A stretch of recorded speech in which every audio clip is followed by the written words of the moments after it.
היום זה יום חג בבית משפחת וויטח. קוראלי שלנו קיבלה קמפיין לשעוני היוקרה קולרי.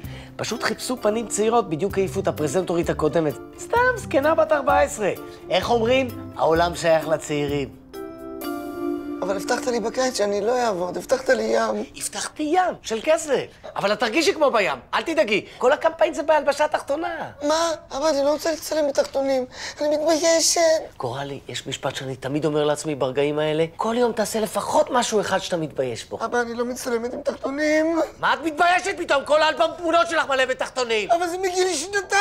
אז כמה זה השתנה מאז? אני לא עושה את זה! מה זה לא עושה? מה זה הדיבור הנגוע הזה? מה כבר ביקשתי ממך? לסדר את החדר? להכין שיעורים? כולה כמה תמונות בעירום חלקי! אבל די! או מלא! די, נמאס לי, אני ילדה בת 9!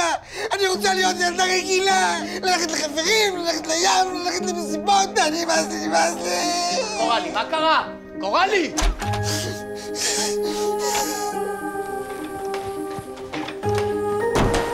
קוראלי!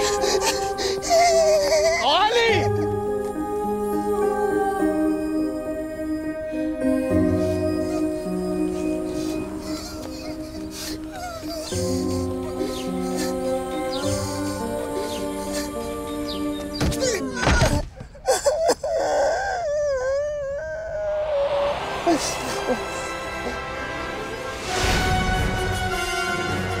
מי אתה? את רוצה לברוח מכל השיגעון הזה? אז בואי איתי.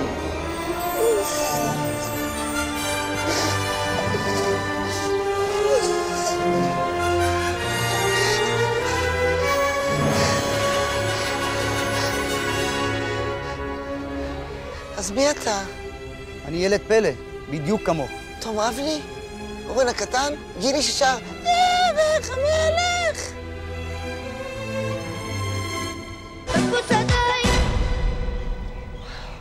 שריף הילד הדרוזי? שריף הגבר הדרוזי. פעם הייתי ילד, היום נשאר רק הדרוזי. אתה ידיד אמת של ישראל. נדרתי נדר להציל את כל ילדי הפלא בעולם מחיים של ניצול. זהו קורל, זה נגמר. קוראלי, תחזרי לאבא! יש עוד מלא כסף שלא עשינו יחד! זה אבא שלי. אתה בבא! אז בואי נברח.